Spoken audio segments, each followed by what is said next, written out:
Dia 1º de abril vamos completar 25 anos. Nós estamos lá e é interessante como Deus faz as coisas. Quando nós fomos para a Romênia, nós pensamos que era fácil pregar o evangelho igual no Brasil. E a minha intenção era ficar lá 3 anos, plantar uma igreja, a igreja presbiteriana, eu pensava que não existia lá, mas existia uma.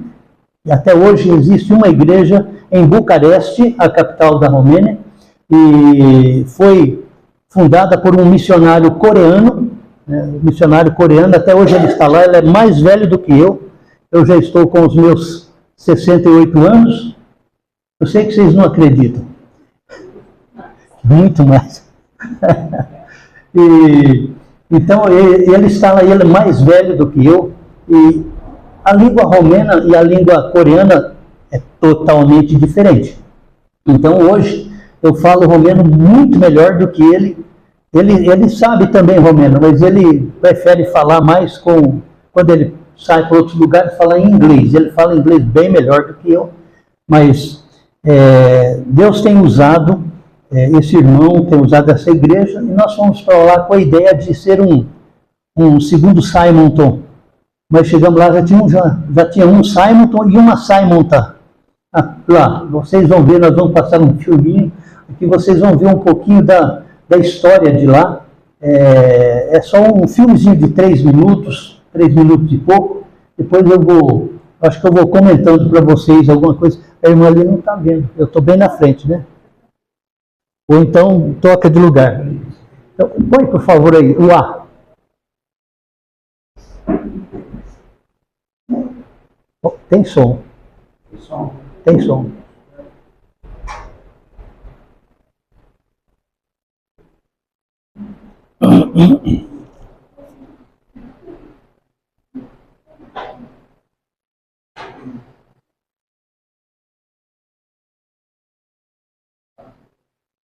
A cidade que a gente plantou essa igreja é Mangalha.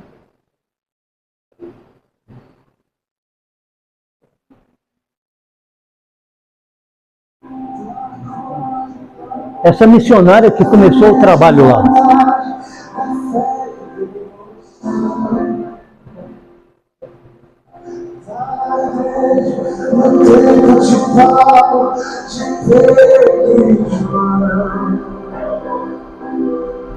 Que enfrentaram a fúria de amor, mas nunca negaram sua fé de Cristo.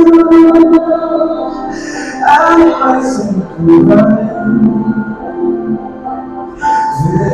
verdadeira missão. Oh, meu Deus.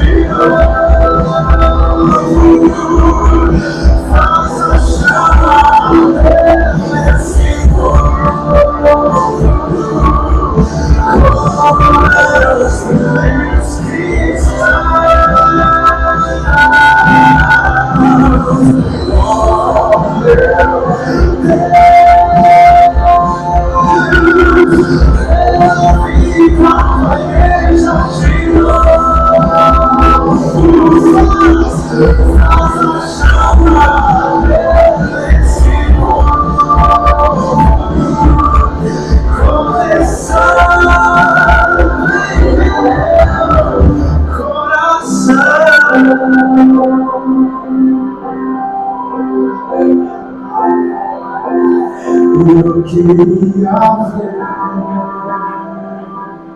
a bravura dos santos em plena arena, enfrentando os leões.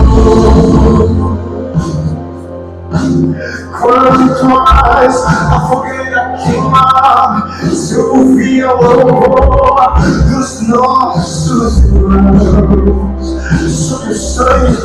Sobre o sangue tomavam nas ruas, chegavam nos céus com vitória nas mãos.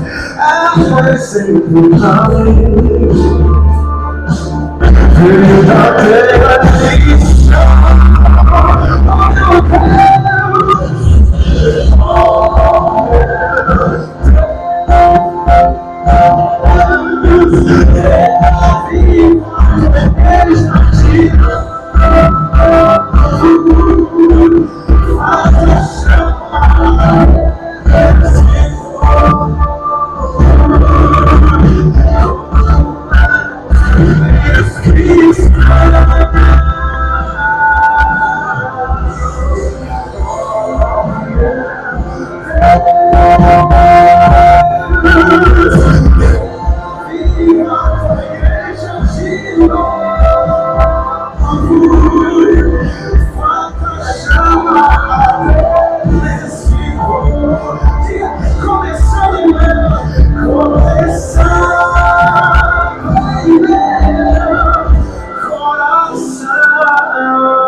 Amém.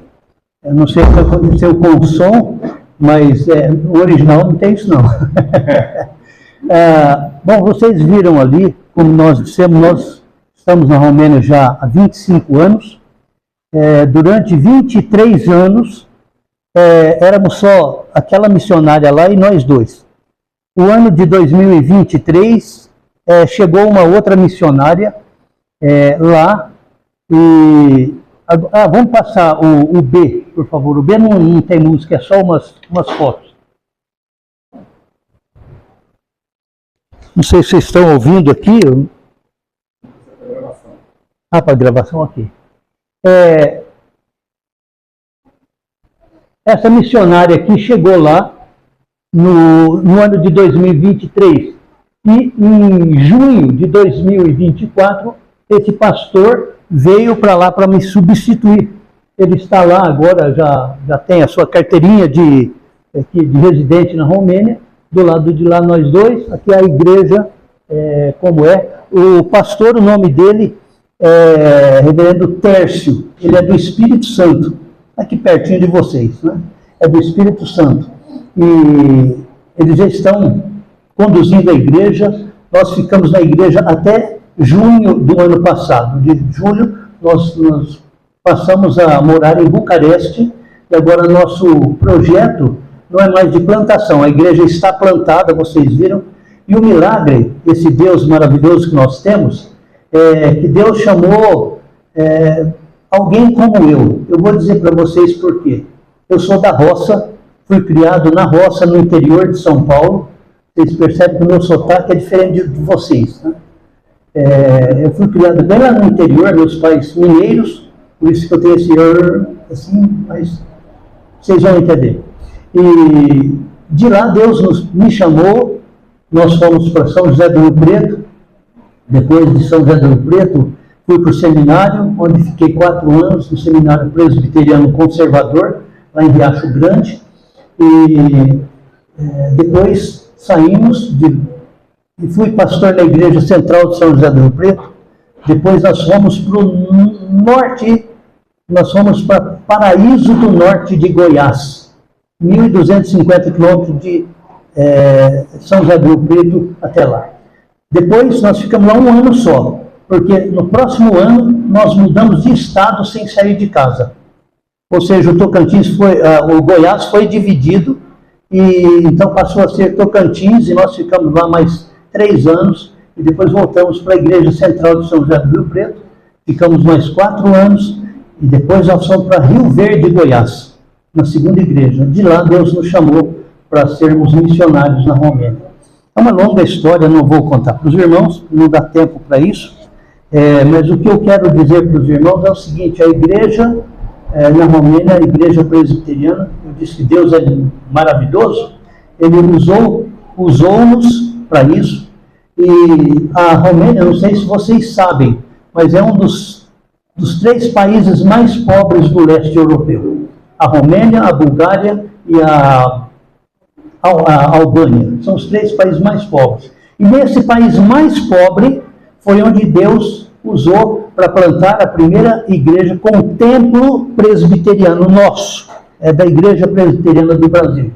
Nenhuma outra, lá na Europa, nenhum outro missionário não conseguiu isso. Agora, graças a Deus, já tem. Na Itália tem um outro lugar, eu não lembro como se chama. Na Espanha já tem também. Mas Deus usou lá o mais pobre para mostrar que Ele é o mais rico. Deus é maravilhoso. Então foi lá que Deus nos chamou. Vocês viram lá, Deus nos usou para estar fazendo esse trabalho. Nós continuamos nosso trabalho agora, a cada 3 anos a gente vem ao Brasil. Eu estive aqui, mas a igreja não era aqui. Alguns anos atrás, era numa casa assim. Era lá perto do Tecido. Alta, no lugar eu estive lá. Eu nem lembro que ano que foi. 15. Eu não sei. Eu sei que nós já estivemos aqui. Eles têm aqui na geladeira aquele... Então tá. Então nós estivemos aqui, essa igreja tem estado conosco, sei que tem orado por nós. Principalmente nós tivemos esse contato através do Rodrigo, né? Rodrigo. E estamos com vocês e vocês estão conosco. Bom, eu gostaria não vou falar sobre a Romênia muito, a não ser que os irmãos queiram, mas depois a gente pode conversar. Eu tenho até a meia-noite hoje, né? Porque é de meia-noite para lá já é amanhã, né? Hoje, mas eu gostaria de compartilhar com vocês um texto da Palavra de Deus que se encontra em Lucas capítulo 18. Lucas capítulo 18. Mas antes de compartilhar esse texto, eu quero falar para os irmãos, nós temos aqui uns cartõezinhos de visita. Aqui tem o nosso nome, atrás tem o telefone, que é o do WhatsApp, né? Vocês podem ligar. Tem uma outra linha aqui, a segunda eu não costumo falar, eu deixo o pastor se ele quiser falar depois. Mas a terceira linha tem o endereço do Hotmail, se alguém quiser entrar em contato pelo Hotmail, temos aqui. Tem do YouTube, se alguém quiser aprender romeno, pelo menos o básico, tem um curso no YouTube, um curso meu com 13 lições. Nós já somos romenos, eu esqueci de falar isso. Já faz quase 3 anos que nós conseguimos a nossa cidadania. Então nós já estamos na segunda e aguardando a terceira. Celeste. Essa é a que eu mais aguardo. Então tem no YouTube, vocês podem acessar lá na página, vocês podem aprender romeno. Se gostar de música, eu gravei umas 250 músicas todas. Eu fiquei feliz hoje, nós estamos cantando músicas antigas aqui. Eu traduzi várias dessas músicas para o romeno, então tem gravado também em romeno. Tem mais ou menos ao todo umas 300, 310 músicas que eu gravei no decorrer desses 25 anos. Inclusive, vocês vão ver que eu estou bem mais novo. Careca, mas bem mais novo. E tem também do Facebook, se quiserem. Então está aqui. Quem gosta de internet pode achar lá. E se quiser entrar em contato comigo, eu já achei um rapaz lá em Assis, no estado de São Paulo. Ele é descendente de ucranianos e ele está muito interessado. Eu falei, se você quiser eu posso te ajudar, eu quero. Eu já dei 3 lições para ele. E ele manda as perguntas, olha, eu não entendi como é que fala isso, como é que é o som e tal. Se alguém tiver interessado, pode mandar que eu tenho todo o tempo que for possível, né? Quando a gente tem internet, a gente está. Aqui no Brasil é mais difícil, mas a gente está à disposição. Se alguém quiser aprender, né, os sons, se fizer esse curso de 13 semanas, você vai cantar romeno logo, logo. Com certeza, é fácil. Bom, vamos então ler a palavra de Deus em Lucas capítulo 18. Eu vou ler até o versículo 30. Disse-lhes Jesus uma parábola sobre o dever de orar sempre e nunca esmorecer. Havia em certa cidade um juiz que não temia a Deus, nem respeitava homem algum. Havia também naquela mesma cidade uma viúva que vinha ter com ele, dizendo, julga minha causa contra o meu adversário. Ele, por algum tempo, não a quis atender, mas depois disse consigo, bem que eu não temo a Deus, nem respeito a homem algum, todavia, como esta viúva me importuna, julgarei a sua causa, para não suceder que, por fim, venha a molestar-me. Então disse o Senhor, considerai-me o que diz este juiz iníquo. Não fará Deus justiça aos seus escolhidos, que a ele clamam dia e noite, embora pareça demorado em defendê-los? Digo-vos que depressa lhes fará justiça. Contudo, quando vier o Filho do Homem, achará porventura fé na terra? Propôs também esta parábola a alguns que confiavam em si mesmos, por se considerarem justos e desprezavam os outros. 2 homens subiram ao templo com o propósito de orar, um fariseu e o outro publicano. O fariseu, posto em pé, orava de si para si mesmo dessa forma, ó Deus, graças te dou porque não sou como os demais homens, roubadores, injustos e adúlteros, nem ainda como este publicano. Jejuo 2 vezes por semana, dou o dízimo de tudo quanto ganho. O publicano, estando em pé, longe, não ousava nem ainda levantar os olhos aos céus, mas batia no peito, dizendo, ó Deus, sê propício a mim, pecador. Digo-vos que este desceu justificado para sua casa, e não aquele, porque todo que se exalta será humilhado, mas o que se humilha será exaltado. Traziam-lhe também as crianças para que as tocassem, e os discípulos, vendo, os repreendiam. Jesus, porém, chamando-as para junto de si, ordenou: deixai vir a mim os pequeninos, e não os embaraceis, porque dos tais é o reino de Deus. Em verdade vos digo, quem não receber o reino de Deus como uma criança, de maneira alguma entrará nele. Certo homem de posição perguntou-lhe: bom mestre, que farei para herdar a vida eterna? Respondeu-lhe Jesus: por que me chamas bom?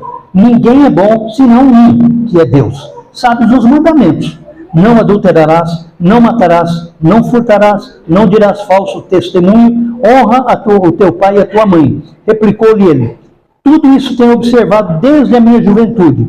Ouvindo Jesus, disse-lhe: uma coisa te falta. Vende tudo que tens, dá-o aos pobres, e terás um tesouro nos céus. E depois vem e segue-me. Mas ouvindo ele estas palavras, ficou muito triste, porque era riquíssimo. E Jesus, vendo-o assim, triste, disse: quão dificilmente entrarão no reino de Deus os que têm riquezas, porque é mais fácil passar um camelo pelo fundo de uma agulha do que entrar um rico no reino de Deus. E os que ouviram disseram: sendo assim, quem pode ser salvo? Mas ele respondeu: os impossíveis dos homens são possíveis para Deus. E disse Pedro: eis que nós deixamos nossa casa e te seguimos. Respondeu-lhes Jesus: em verdade vos digo que ninguém há que tenha deixado casa, ou mulher, ou irmãos, ou pais, ou filhos, por causa do reino de Deus, que não receba no presente, muitas vezes mais, e no mundo por vir, a vida eterna. Queridos irmãos, esse texto aqui, eu li só até o versículo 30, porque eu quero desafiar vocês, depois de ouvir essa primeira parte, vocês entrarem em casa, lerem o texto e fazerem as perguntas que a gente pode fazer para o texto, e principalmente, onde me encaixo nisso? Primeiramente, nós vemos aqui a parábola, essas parábolas de Jesus. Ele começa dizendo assim: disse-lhe Jesus uma parábola sobre o dever de orar sempre e nunca esmorecer. Nós somos muitas vezes levados a gente pede uma coisa para Deus, Deus não dá, pede não dá, a gente vai no desanimo. Nós temos 3 netinhos. A mais velha chama Beatriz, depois tem o outro que chama Levi, tem o último que chama Tirael. Levi é uma criança que bem insistente. Quando ele quer uma coisa, ele fica lá: mamãe é mami. Mami. Enquanto ela não olha para ele, ele não para de falar mami. O negócio chega a irritar a gente. Ué, fala então, menino, deixa a gente escutar, conversar. Às vezes ele entra no meio da conversa e quer parar tudo.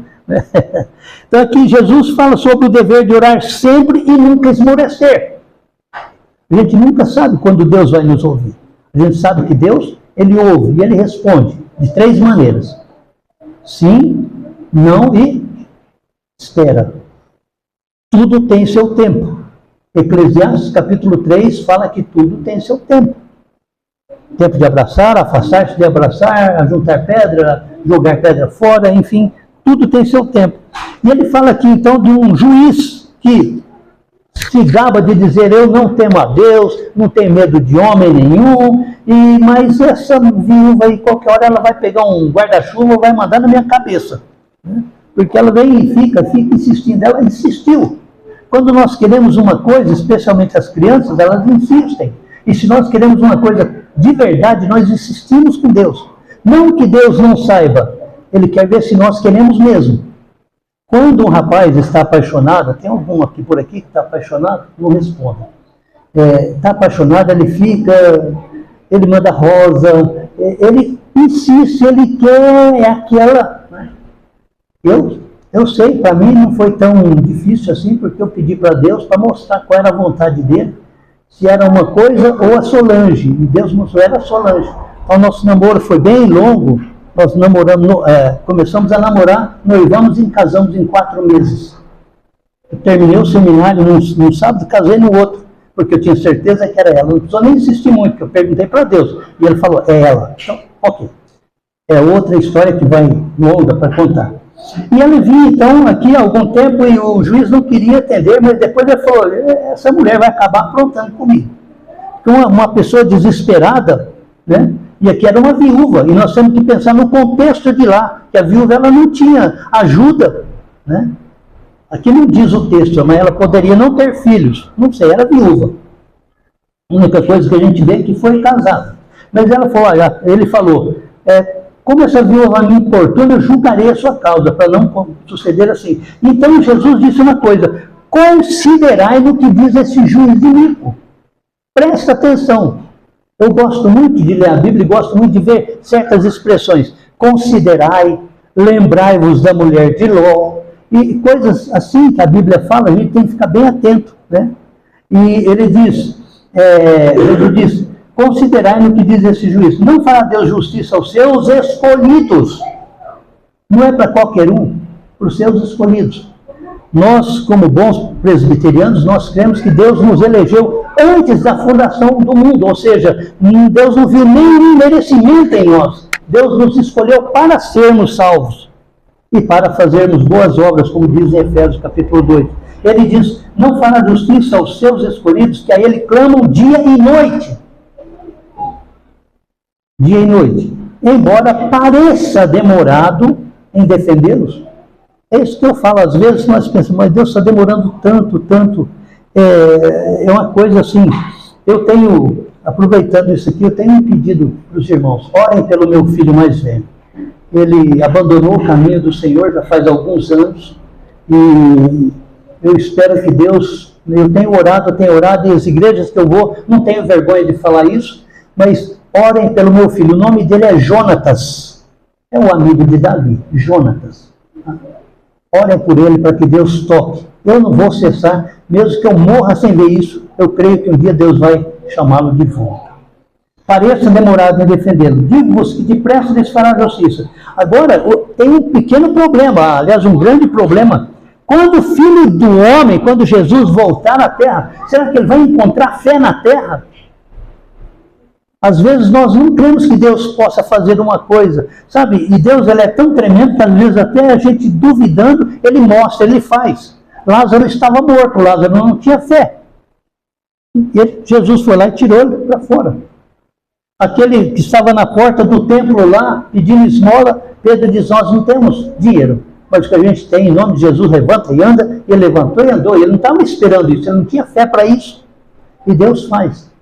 Quando nós começamos a construção lá em Mangalha, em 2003, era uma casinha de barro, de barro com palha. Vocês viram a foto lá? Depois vocês podem ver de novo, está gravada ali. É uma casinha de barro. E eu conversando com um irmão de lá, um irmão que é da Igreja Batista, ele disse, olha, nós recebemos uma oferta de não sei quantos $1.000 para a nossa igreja e tal.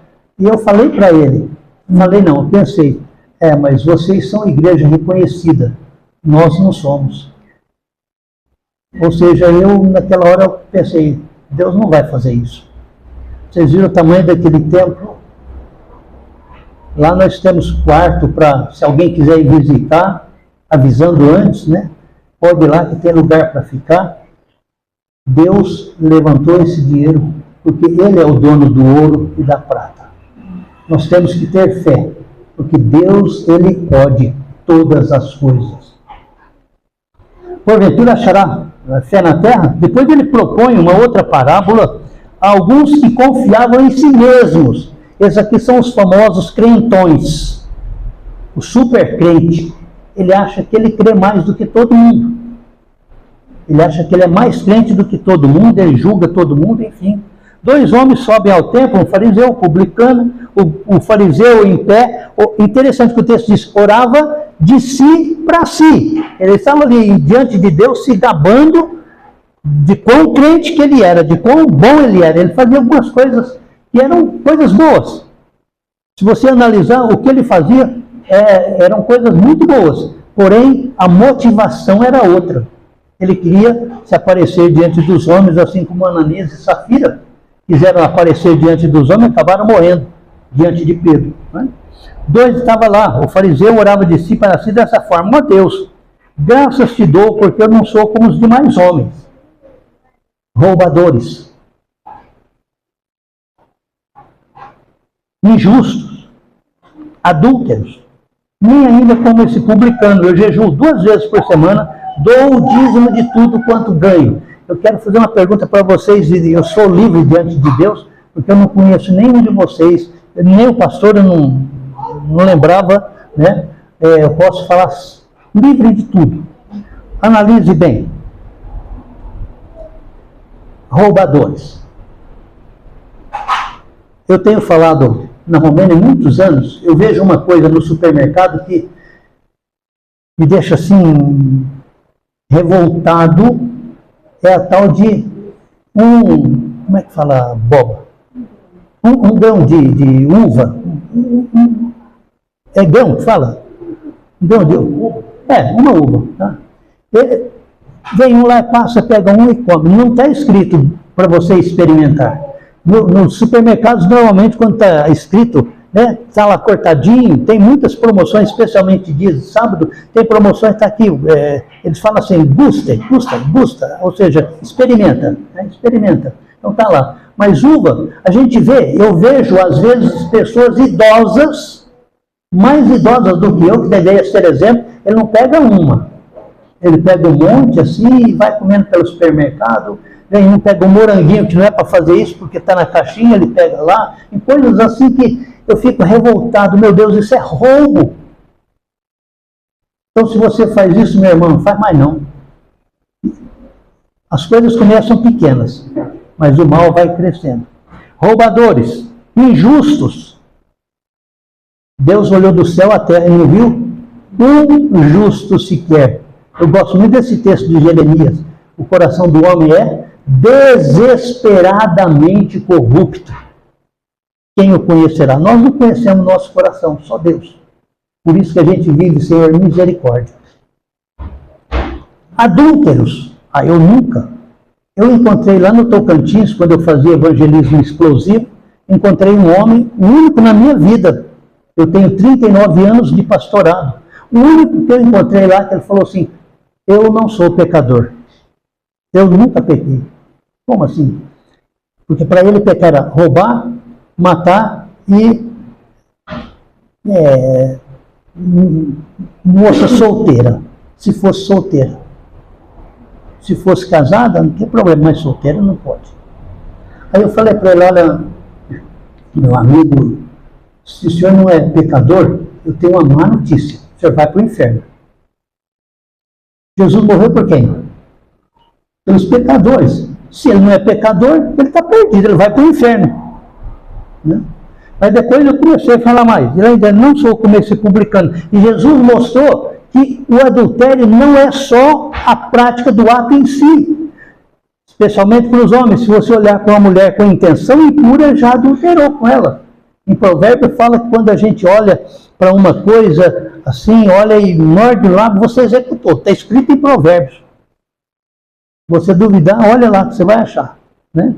Aí, nem ainda como esse publicano, ele está julgando o publicano ali. O publicano, né?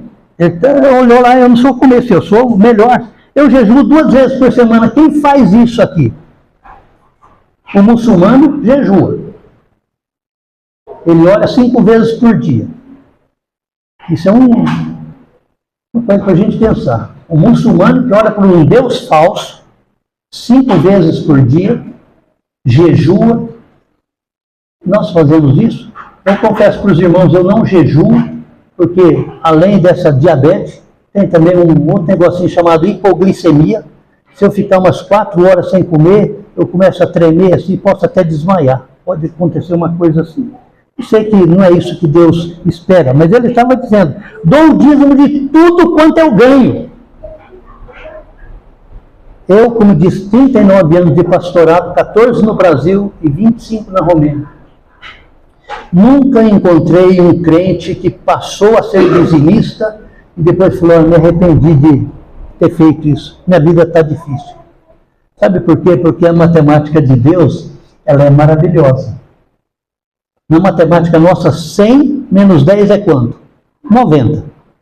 Na matemática de Deus, 100 menos 10 é bênção sem medida. como dissemos, 25 anos na Romênia, dependendo de Deus, vivendo pela fé. Nunca passamos necessidade. Deus, ele é fiel.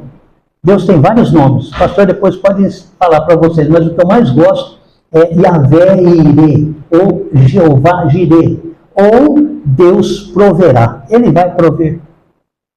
Ele é o Senhor do ouro e da prata.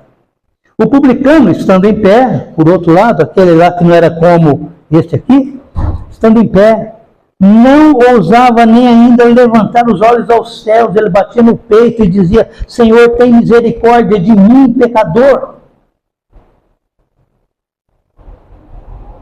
Sabe, irmãos, qual é a diferença entre nós e o homem mais caído na sarjeta, o maior bebum? O maior bebum? A graça de Deus. Se nós somos salvos, é porque Deus nos escolheu. Não é porque nós somos bons. Nós somos maus. Jesus falou isso. Se vós que sois maus, sabeis dar boas dádivas aos vossos filhos, nós somos maus. Nós somos lavados pelo sangue de Jesus. Ele diz que esse homem desceu justificado, e não aquele. Por quê? Porque todo que se exalta será humilhado, e todo que se humilha será exaltado. Por isso que ele fala depois sobre a criança que era trazida lá. A coisa continua. Você pode fazer um teste. Pega um pirulito, uma pipoca, alguma coisa, um doce, e oferece para uma criança que você nem conhece na rua. Ah, aqui é para você. Ele pega na hora. Ele não vai perguntar, por que você está me dando esse doce? Qual é o seu interesse? Vai olhar com desconfiança. Nós somos desconfiados. Quando alguém vem nos dar alguma coisa, eu, por exemplo, fico sempre assim, quando eu estou na rua, principalmente na porta de loja. Olha aqui assim para o senhor, você pega, depois ele vem atrás de você segurando, para você acabar indo lá e comprar. Então, eu já falo, não, obrigado, obrigado. Não estou entendendo isso, deixa isso para lá. Mas aqui nós vemos Jesus falando que ele não receber o reino de Deus como uma criança. Tem gente que fica perguntando, mas esse negócio aí, com quem que a mulher de Caim casou? Quem era a mulher dele? Aliás, com quem que Caim casou? Eu respondo sempre, olha, com quem? Você não sabe? Está escrito na Bíblia. Tá. Você nunca leu a Bíblia? Está escrito lá, Caim casou com a mulher dele. Não casou com o homem dele, casou com a mulher dele. É só prestar atenção. Fala o nome dela? Não. São poucas mulheres que a Bíblia cita o nome. Mas ele se casou com a mulher dele. De onde? Não sei, lá na terra de Nod. Nod, que significa terra da peregrinação. Provavelmente uma prima, uma sobrinha, sei lá, alguma coisa assim. Então, aqui nós vemos uma coisa que nós temos que tomar muito cuidado, é de achar que nós somos mais crentes do que os outros. Vamos deixar Deus, vamos pensar nisso. Eu sempre, quando eu penso na minha vida, eu penso sinceramente, eu estou falando diante de Deus, Ele sabe. Mas eu penso, Senhor, mas tem tantos teólogos melhores. Eu não tenho doutorado nem mestrado de nada. Eu sou um teólogo, fiz seminário e me dispus na mão de Deus e Deus tem me usado. Eu sei que é bom se tiver jeito de fazer, mas eu me pus assim, Senhor, estou aqui. Se o Senhor quiser, me usa. Ele pode. Ele não depende de doutorado, de mestrado, de nada disso. Ele usa quem Ele quer e quem se dispõe na mão dele. Do versículo 15 a 17, nós falamos aqui das crianças. Depois vem o jovem rico, do versículo 18. Né? A pergunta mais importante que você pode fazer, ou que uma pessoa pode fazer, está aqui. Certo homem de posição perguntou-lhe, bom mestre, que farei para herdar a vida eterna? O que você está disposto a fazer para ser salvo? A igreja ortodoxa na Romênia, onde nós fomos para lá 25 anos atrás, ela era 87% da população era ortodoxa. Hoje é 81, 80,5%, mais ou menos isso. Mas eles têm uma doutrina tão terrível o padre tem tanto poder, o padre ortodoxo tem tanto poder, que ele tem o poder de tirar uma pessoa do inferno se você pagar as missas que têm que ser feitas, especialmente se é um parente seu que morreu e era um bebum, era um cara mau marido, enfim, morreu, mas ele está no inferno.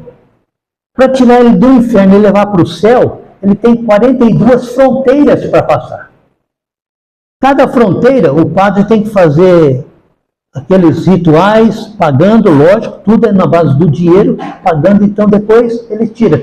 Mesmo que a pessoa tenha cometido um pecado sem perdão, que a Bíblia fala, mas se pagar, eles têm o poder de tirar do inferno e levar para o céu.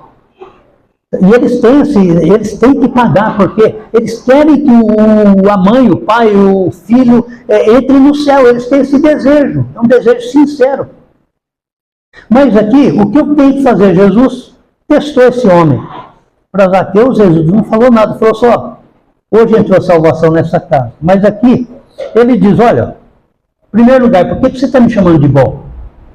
Porque bom só existe um. Então, será que ele estava reconhecendo que Jesus era Deus? Ou será que ele estava só com conversa, assim, para agradar, né? Como muita gente faz. Né? Tem gente que chega... lá na Romênia tem uma senhora lá que na rua, sempre quando me encontrava, ela dizia, tudo bem, como é que você está? Com um sorriso assim, tudo bem, me dá R$1. O nome do dinheiro lá é Leu.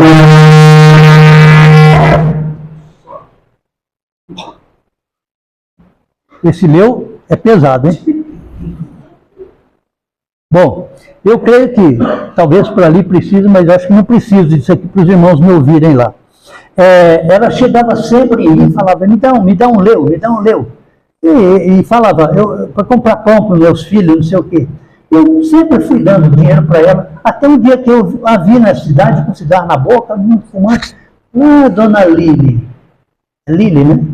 Dona Lili, a senhora me pede dinheiro para comprar pão e está fumando? Mas eu fumo, sabe como é que é? Eu falei, sim, eu sei como é que é. De hoje em diante, não me peça mais, eu não vou dar nenhum Leu mais para a senhora. Não me peça. Eu não vou dar dinheiro para a senhora fumar, estragar o seu pulmão para se rebentar toda. Não vou dar. Mas ela é insistente. Muitas vezes, como é que você está? Tudo bem, me dá um Leu. Não. E um dia ela me amaldiçoou, jogou maldição em cima de mim. Eu olhei para ela e falei, Dona Lili, a senhora pode fazer o que a senhora quiser, que o meu Deus é maior do que o seu. Essas coisas não pegam em mim. Deus, ele é maior do que isso. Bom, e aí, a pergunta, o que farei? O que farei para ser salvo? Aquele carcereiro estava lá, na prisão, e as portas se abriram, e quando ele viu que a coisa ia ficar feia, ele ia se suicidar. O Paulo, eu sempre faço confusão com Paulo e Pedro, né? Falou para ela, não faz não, nós estamos aqui. Aí, o que eu tenho que fazer? Falou, crê em Jesus. Uma coisa tão simples, crê em Jesus. Mas sabe qual é o problema? Você sabe o que significa crer em Jesus? Minha irmã, a senhora está sentada nessa cadeira. A senhora crê que essa cadeira suporta o seu peso? Como a senhora pode me mostrar agora? Eu falo para a senhora, levanta os 2 pés. Agora todo o seu peso está nessa cadeira. Isso é fé. Porque nós chegamos aqui, ninguém olhou se a cadeira não estava rachada, se vai cair.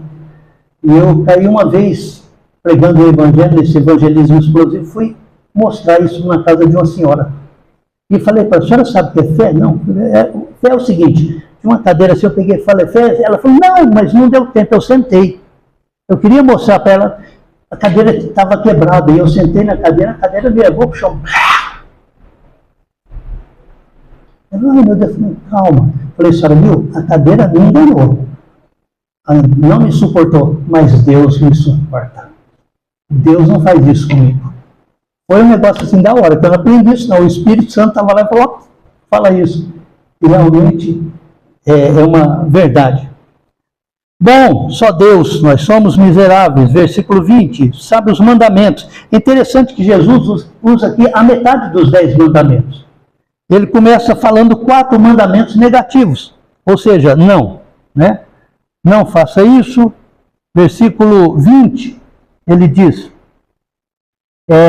não adulterarás, não matarás, não furtarás, não...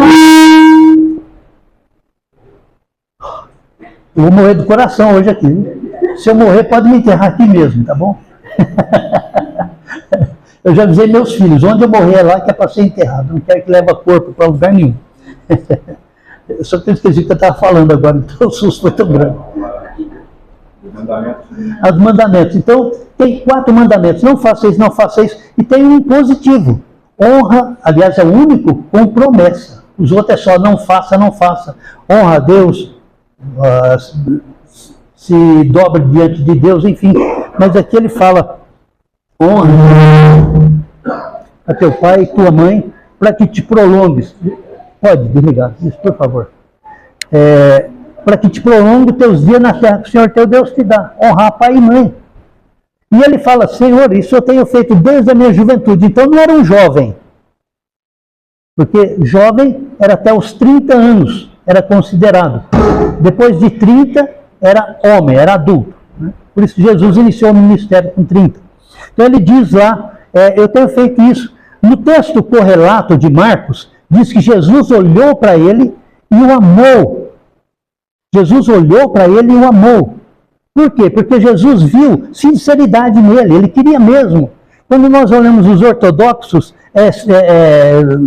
ajoelhando diante daquelas imagens, que não são imagens de escultura, mas são desenhos dos mesmos santos, eles vêm e beijam, inclusive uma tal de Parasquiva lá, que eles adoram aquilo lá, está dentro de um caixão de vidro, e eles trazem lá um dia no ano, lá em Bucareste, faz-se uma fila quilométrica e só para a pessoa passar lá e dar um beijinho naquele vidro, beija e sai, vem outro, beija e sai naquele mesmo lugar. Vocês imaginam quanta baba vai e volta ali e quantas bactérias, enfim, essas coisas, e eles estão lá, mas eles fazem com sinceridade. Eles querem que Deus abençoe a família deles, eles querem que Deus cure um netinho, principalmente as velhas. Os velhos, as velhas vão lá e ficam daquele jeito, faz isso. Eles têm, e Jesus disse que amou esse rapaz.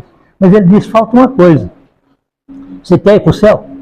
Se você soubesse que você vai morrer amanhã, ou depois de amanhã, o que você faria com os bens que você tem hoje? Deixaria para os meus filhos. Então vamos pensar que tem alguém aqui que não tem filho, não tem ninguém. Vai ficar para quem? Para o governo? Para um parente mais distante? Você não vai levar nada, não vamos levar nada.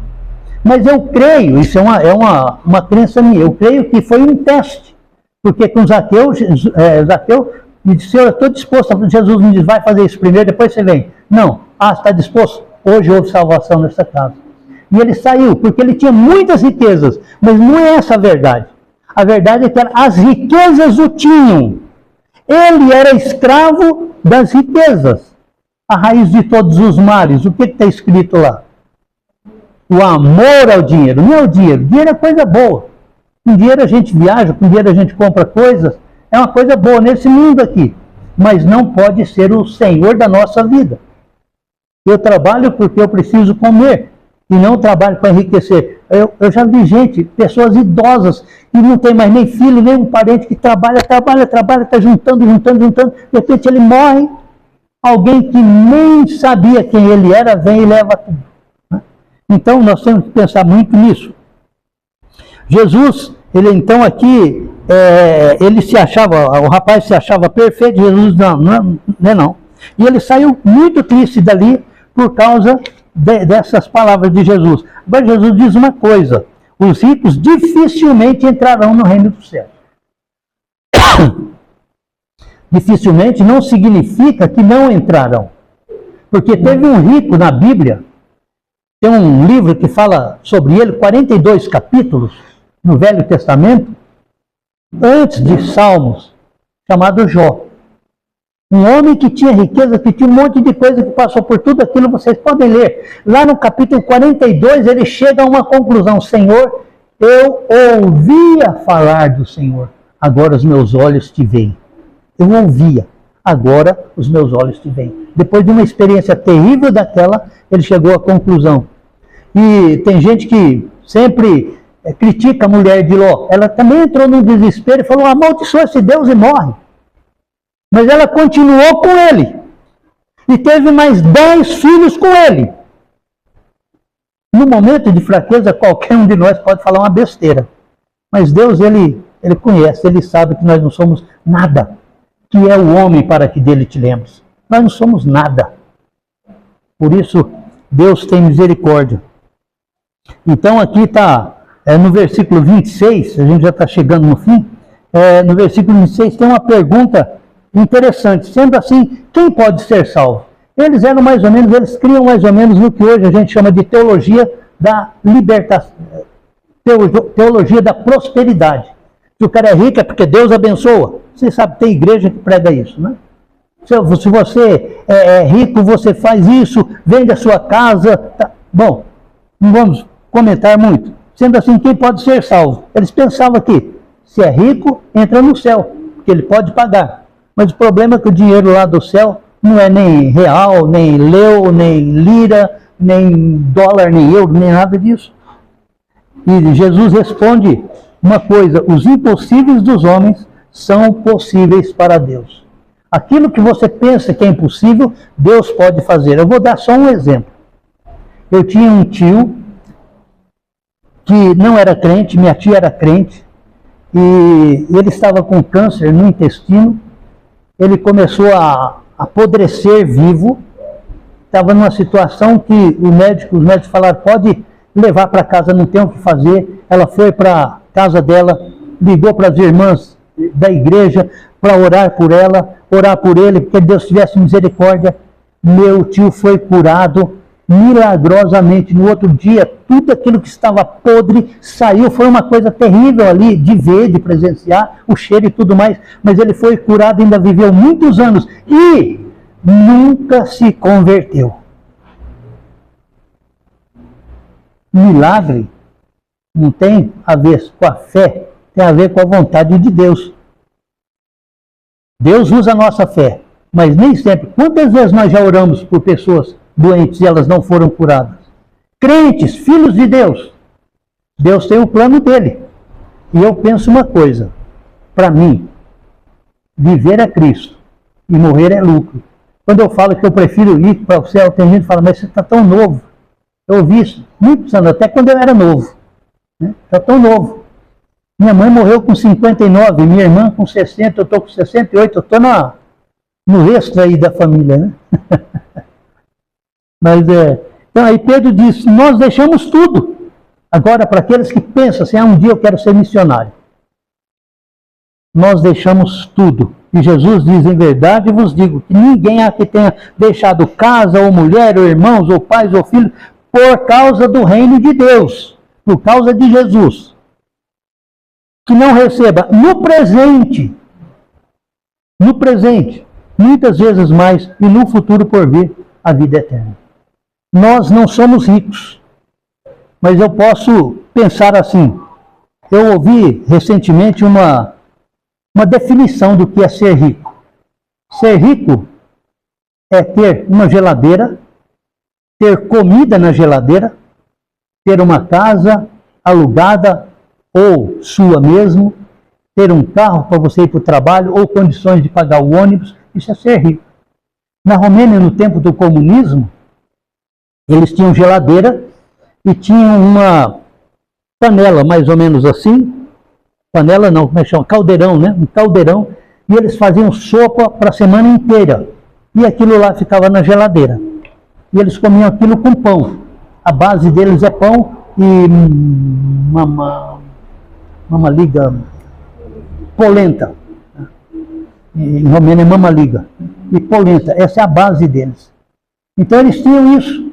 Eles tinham a geladeira, mas só tinha sopa.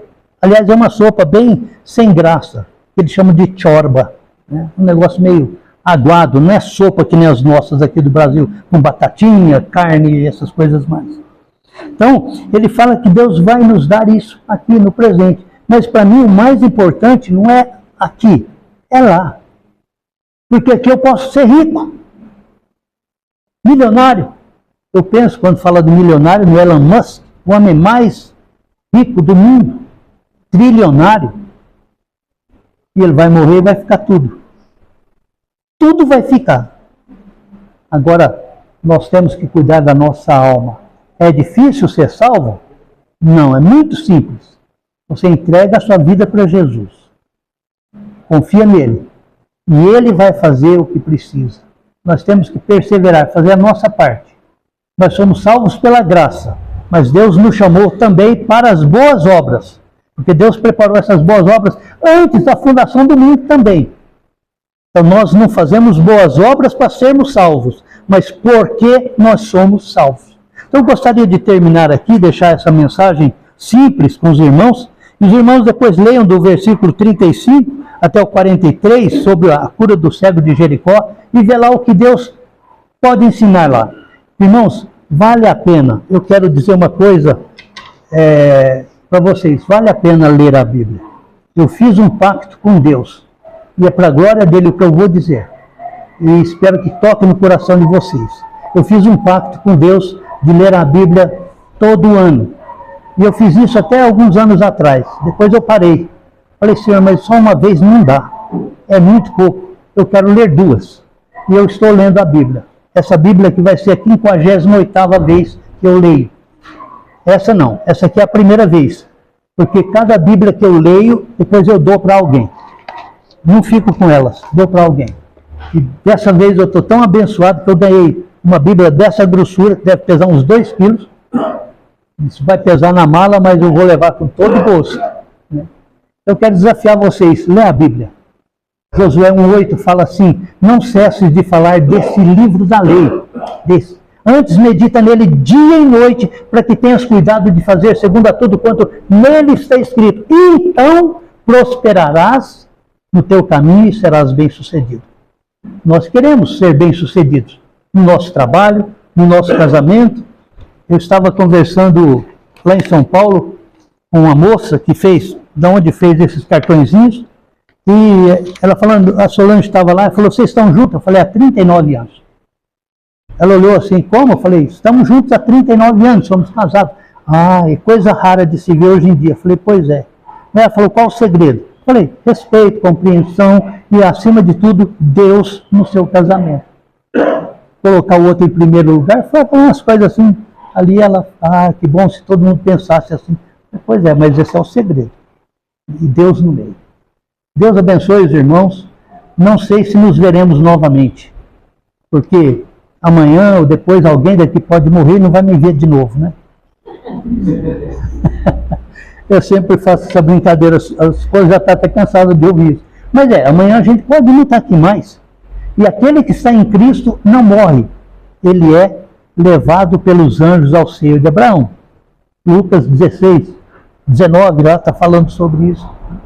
Que Deus os abençoe. Esperamos nos ver. Esperamos que orem pelo nosso filho. Esperamos que orem pelo nosso trabalho. Uma coisa que eu esqueci foi lá do... Mas não precisa.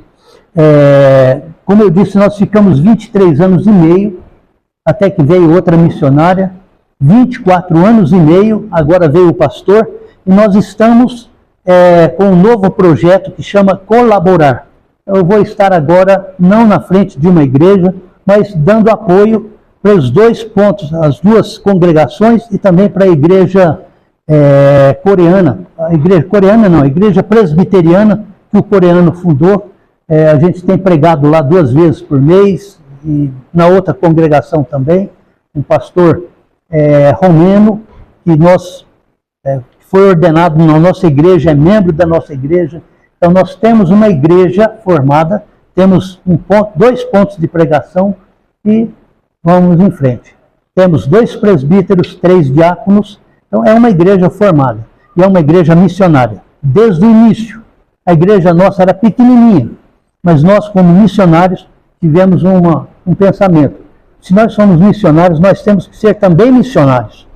Nós ajudamos, a igreja, ajudou um irmão lá no Como chama? Dos ribeirinhos. Lá nos ribeirinhos, no Amapá. Lá no meio dos ribeirinhos. Ele escrevia, olha, aqui, como que a gente pode ajudar? Comprando barco. Então nós enviamos oferta muitos anos para ele, depois ele sumiu, não sei o que aconteceu. Nós arrumamos outro e agora a nossa igrejinha lá sustenta, dá uma parte do sustento para esse pastor que está lá, pastor Daniel. Depois vocês podem até ver lá também. Tá? E sempre aquela frase, igreja que não é missionária é um campo missionário. Outra coisa, se Deus chamar alguém, não tenha medo. O Deus que chama, ele capacita, ele sustenta, ele vai estar abençoando. Quando nós fomos para a Romênia, eu só sabia 5 palavras, 5 frases em romeno. Sim, não falo romeno, sou do Brasil, não entendo. Só essas coisas. O resto era tudo com inglês, que também não era lá grande coisa. Mas a gente vai aprendendo, vai falando. Nunca estudei em escola e é uma língua fácil. Hoje em dia tem internet, no nosso tempo não tinha. Nosso tempo, para saber se tinha dinheiro na conta, tinha que pôr o cartão e esperar. Se tivesse, saía. Hoje não, hoje eu pego meu celular, eu olho, eu sei quanto tem, quanto saiu, quantas vezes eu paguei Pix para o Uber, aqui no Brasil. Lá na Romênia eu nunca usei isso, mas aqui estou usando. Então, tem possibilidade. Se alguém quer aprender a língua, ou se quer se comunicar com a gente, aqui tem os endereços. Deus abençoe. Amém.